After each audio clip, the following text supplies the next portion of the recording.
नमस्कार। चलिए आज अबुआ आवास योजना के बारे में बात करते हैं।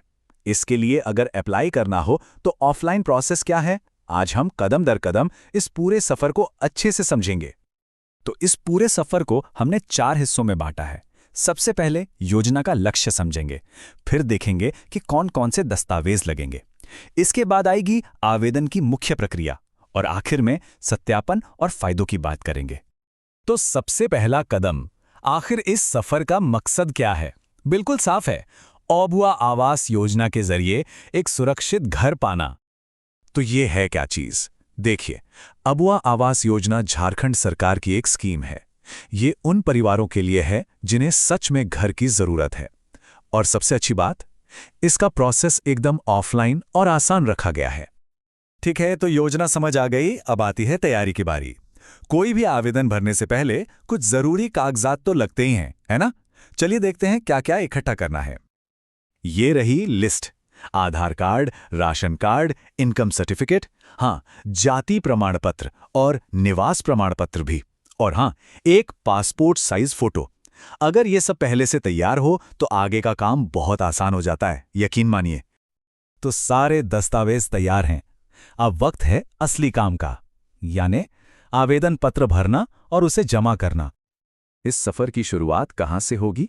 इसके लिए स्थानीय ब्लॉक कार्यालय या पंचायत सचिवालय जाना होगा। वहीं से इस योजना का आधिकारिक फॉर्म मिलेगा। प्रक्रिया बहुत ही सीधी सी है। देखिए, 4 स्टेप्स हैं। पहला, ऑफिस से फॉर्म ले लीजिए। दूसरा, उसमें अपनी सारी जानकारी जैसे नाम, आय, बैंक अकाउंट की डिटेल एकदम ध्यान से भरिए। तीसरा, जो भी दस्तावेज हमने देखे उनकी फोटोकॉपी साथ में लगाइए। और चौथा, बस उस पूरे फॉर्म को वहीं ऑफिस में वापस जमा कर दीजिए। अच्छा, फॉर्म तो जमा हो गया, पर अब आगे क्या? ये सवाल तो सबके मन में आता है ना? तो चलिए अब इस सफर के आखिरी पड़ाव पर चलते हैं और देखते हैं कि होता क्या है। तो अब आती है वेरिफिकेशन की बारी, और फिर योजना के फायदों की। ये एक बहुत जरूरी कदम है जो पर्दे के पीछे होता है। यहाँ अधिकारी जमा किए गए सारे दस्तावेजों को जांचते हैं। वो ये पक्का करते हैं कि सब कुछ सही है या नहीं और आवेदक योजना के लिए पात्र है भी या नहीं। और फिर आता है वो पल जिसका सबको इंतजार होता है।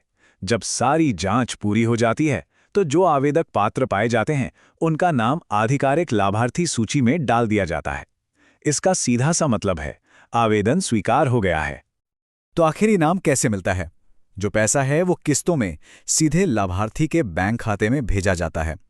इससे ये पक्का हो जाता है कि घर बनाने के लिए जैसे जैसे जरूरत पड़े पैसा मिलता रहे।